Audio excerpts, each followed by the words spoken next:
minimal kita mencelupkan urin ya. Lalu nanti akan muncul garis. Kalau misalnya garisnya 1 berarti hasilnya negatif. Kalau garisnya 2 berarti hasilnya positif ya. Oke, nah kita lihat. Nah di sini ada keterangan maksimal ya. Jadi garisnya dicelupannya maksimal sampai sini ya. Sebenarnya nggak nyampe 30 detik juga biasanya udah mulai kebaca. Oke, kita lihat sedikit sama. Belum minum ya. Oke, kita cek sampai sekitar 30 detik ya. Jadi harus saya miringkan sedikit karena urinnya yang ditampung sedikit banget. Tapi kalau dari warnanya bagus ya. Agak bening artinya banyak minum ya. Tadi mungkin yang ditampungnya aja yang sedikit ya. Kalau yang kurang minum biasanya pekat gitu ya, kuning pekat kayak teh. Oke, lalu setelah itu kita diamkan selama sekitar 10 detik ya. Biasanya sebelum 10 detik juga udah muncul sih ya. Oke.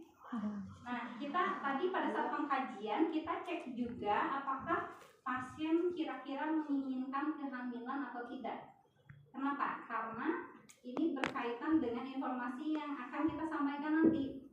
Kalau misalnya pasien yang menginginkan kehamilan tapi ternyata hasilnya negatif, berarti kan kita harus menyampaikannya secara empati ya. Misalnya ibu kebetulan sekarang misalnya hasilnya belum positif, ibu belum hamil, ibu tetap semangat misalnya. Kalau misalnya mau program hamil, kita kasih tahu, kita kasih PMS misalnya lebih intens berhubungan seksual dengan suami itu di masa subur. Kapan masa subur itu?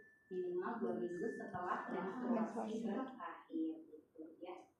Oke, nah ini sudah keluar nih garisnya. Berapa ini? Kelihatan? Pilihannya ada 2, 1 atau 2? 1 ya. Oke, artinya apa? Negatif. Oke, artinya negatif ya. Nih. Artinya negatif ya. Oke, nanti teman-teman bisa nyoba sendiri ya di rumah beli. Tapi jangan lupa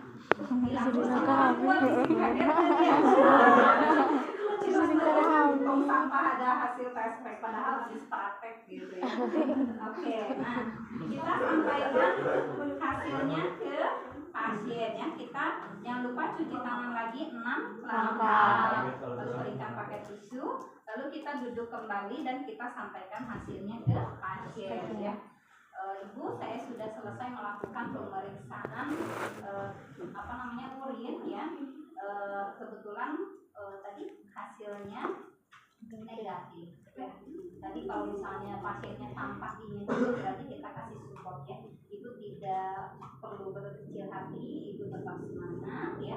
Nanti tadi disarankan untuk lebih intens berhubungan seksual di masa subur ya. Kemudian kalau misalnya garisnya 2, berarti selamat ya Bu, alhamdulillah hasilnya positif.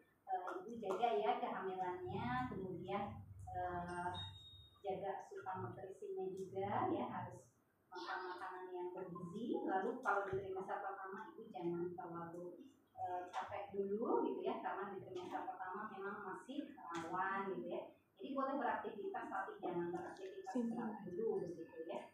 Kemudian istirahat cukup ya, pokoknya kita kasihkan stres lah ya setelah. Lalu kita beri kesempatan pasien untuk bertanya atau kita evaluasi dulu respon pasien. Bagaimana ibu setelah ibu mengetahui hasilnya ya.